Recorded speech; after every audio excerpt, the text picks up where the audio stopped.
To my channel. I'm Karthikeya. ఈరోజు మనం తెలుసుకోబోయే టాపిక్ రూప్కుండ్ సరస్సు. హిమాలయాల్లోని రహస్యమైన సరస్సు. దీనికి అస్థిపంజరాల సరస్సు అని ఇంకో పేరు కూడా ఉంది. రూప్కుండ్ సరస్సు ఉత్తరాఖండ్లోని హిమాలయ పర్వతాల్లో సముద్ర మట్టానికి 16,500 అడుగుల ఎత్తున ఉన్న ఒక హిమ సరస్సు. ఈ సరస్సుని స్కెలిటన్ లేక్ అని కూడా అంటారు, ఎందుకంటే ఇక్కడ వందలాది మానవ అస్థిపంజరాలు కనబడ్డాయి. ఈ అస్థిపంజరాల వెనుక ఉన్న రహస్యం.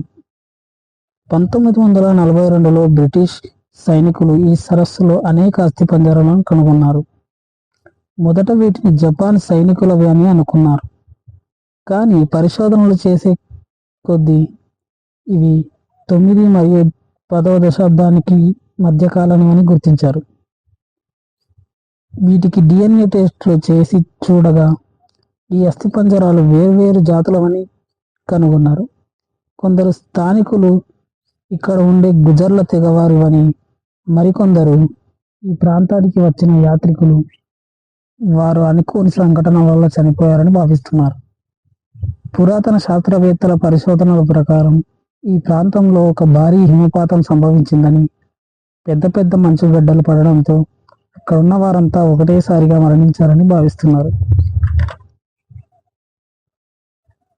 ఇక్కడ ఇప్పటికీ కొత్త కొత్త అస్థిపంజరాలు కనబడబడుతూనే ఉన్నాయి. అంతేకాకుండా సరస్సు 3 ఏళ్లుగా ఒకసారి మంచు కరిగినప్పుడు మాత్రమే పూర్తిగా కనిపిస్తుంది. ఇది ప్రపంచంలోని అత్యంత ప్రాచీనమైన వింతలతో కూడిన మిస్టరీలతో ఒకటిగా నిలిచిపోయింది. స్థానిక ప్రజల కథల ప్రకారం ఒకప్పుడు రాజా జస్తావల్ అనే రాజు తన భార్య, పరివారం మరియు నృత్య గాన కళాకారులతో సహా ఈ మార్గంలో ప్రయాణించాడని ప్రసిద్ధి. ఈ ప్రాంతపు దేవత అయిన లాతూదేవికి ఇది నచ్చలేదు. ఈ నృత్యాన్ని, సంగీతాన్ని ఆ రాజు పెద్దగా నడిపించాలని అనుకున్నాడు. అది లాతూదేవికి ఏమాత్రం నచ్చలేదు. ఆ దేవికి కోపాన్ని తెప్పించింది. ఆ కోపంతోనే ఆ దేవత పెద్ద మంచురాళ్ల వర్షం కురిపించిందని, అందరూ మృత్యువాత పడ్డారని స్థానిక పురాణం చెబుతోంది.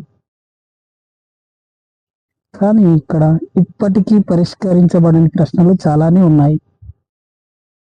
అందులో ఒకటి, ఎందుకు ఇక్కడ మాత్రమే ఇంత ఎక్కువగా అస్థిపంజరాలు ఉన్నాయి? రెండవది, అన్ని అస్థిపంజరాలు ఒకే సమయంలో మృతి చెందాయా లేదా వివిధ సమయాల్లో మృతి చెందాయా? ఇది పరిస్థితులను బట్టి తెలియనుంది. అది యాత్రికుల సమూహమేనా లేదా రాజకుటుంబ సభ్యుల సమూహమా అని తెలియను. ఇంత ఎత్తులో ఈ యాత్రికులు ఎందుకు వెళ్ళారు? ఇది కూడా నమ్మశక్యం కాని ఒక ప్రశ్న. ప్రస్తుతం రూప్కుండ్ సరస్సు ఈ ప్రాంతం ఇప్పుడు ఒక పర్యాటక కేంద్రంగా మారుతోంది. ట్రెక్కింగ్ యాత్రికులు హిమాలయాల్లో రూప్కుండ్ సరస్సు వద్దకు వస్తున్నారు. వాతావరణం మార్పుల వల్ల మంచు కరిగిపోవడంతో ఇంకా కొత్త అస్థిపంజరాలు బయటపడుతూనే ఉన్నాయి. వీటికి DNA టెస్టులు చేస్తూ వాటి మధ్య వ్యత్యాసాన్ని కనుగొనే పరిస్థితుల్లో పరిశోధనలు జరుగుతున్నాయి. DNA పరీక్షలు, పురావస్తు పరిశోధనలు కొనసాగుతున్నాయి. మరిన్ని వివరాలు బయటికి వచ్చే అవకాశం ఉంది.